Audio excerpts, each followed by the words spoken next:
Que la paix et la grâce de Dieu soient avec vous tous. Mettez-vous debout, s'il vous plaît. Nous allons entonner ensemble 155 français, chant d'espérance. Ô Jourbenit, jour de victoire, que je ne saurais oublier. J'ai vu le roi de gloire apparaissant sur mon sentier.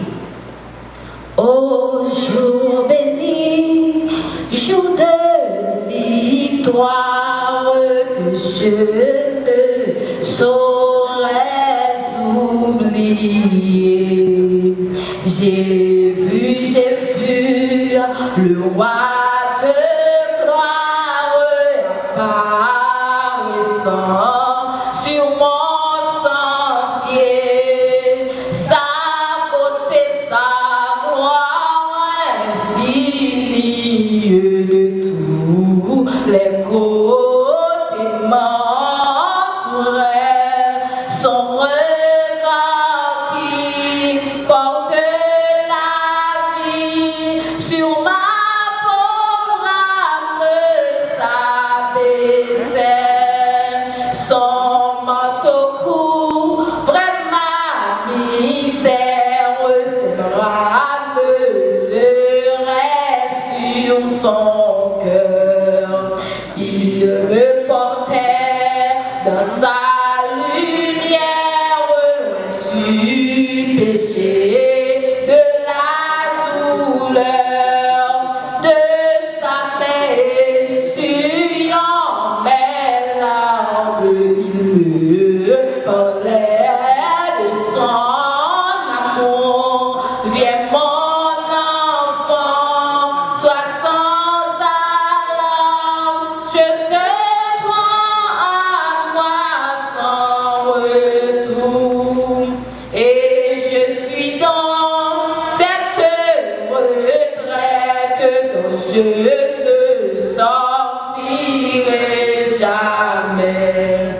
Et j'ai goûté de paix parfaite, ma foi s'abreuva l'entrée.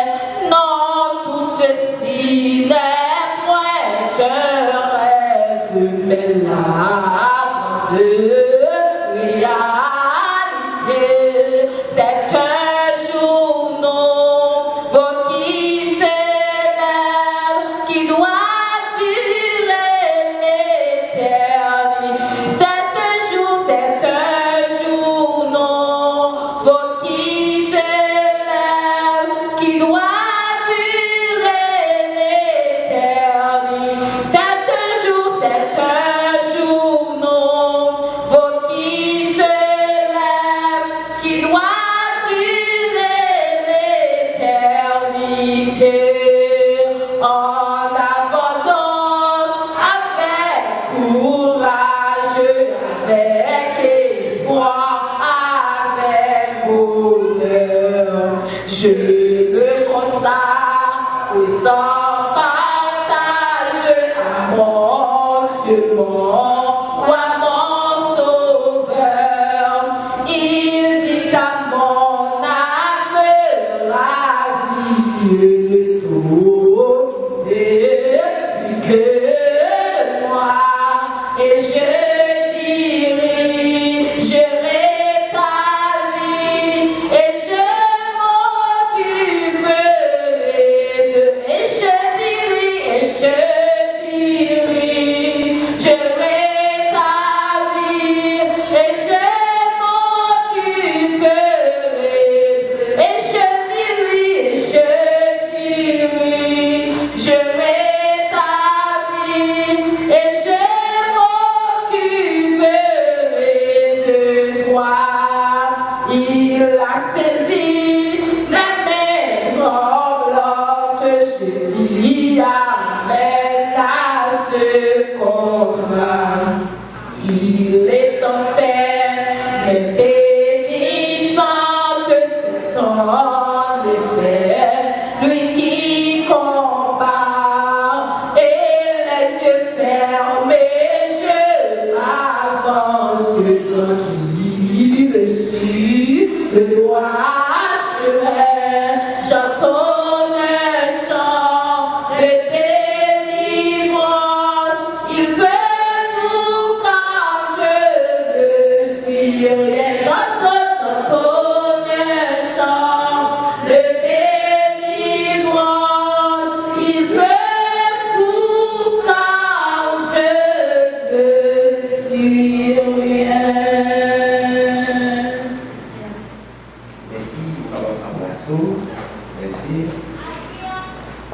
il y a une phase de lecture par Bondye par notre bien-aimé frère Emmanuel Jean-Baptiste. Je demande à l'Assemblée de se mettre debout pour la lecture de la parole de Dieu.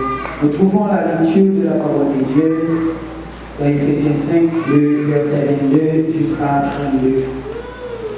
Femmes, soyez soumises à vos maris comme au Seigneur, car le mari est le chef de la femme, comme Christ est le chef de l'Église, qui est son corps et dont il est le sauveur. Or, de même que l'Église est soumise à Christ, les femmes aussi doivent l'être à leur mari en toutes choses. Marie, aimez vos femmes comme Christ a aimé l'Église et s'est livré lui-même pour elle, afin de la sanctifier par la parole, après l'avoir purifiée par le baptême d'eau, afin de faire paraître devant lui cette Église glorieuse, sans tache, ni ride, ni rien de semblable, mais sainte et irrépréhensible. C'est ainsi que les maris doivent aimer leurs femmes comme leur propre corps. Celui qui aime sa femme s'aime lui-même, car jamais personne n'a haï sa propre chair, mais il la nourrit et en prend soin, comme Christ le fait pour l'Église, parce que nous sommes membres de son corps. C'est pourquoi l'homme quittera son père et sa mère et s'attachera à sa femme, et les deux deviendront une seule chair. Ce mystère est grand. Je dis cela par rapport à Christ et à l'Église. Du reste, que chacun de vous aime sa femme comme lui-même et que la femme respecte son mari, parole du Seigneur. Merci pour la leçon. Et nous arrivons en phase pour le musical. Nous allons la sœur Victoire,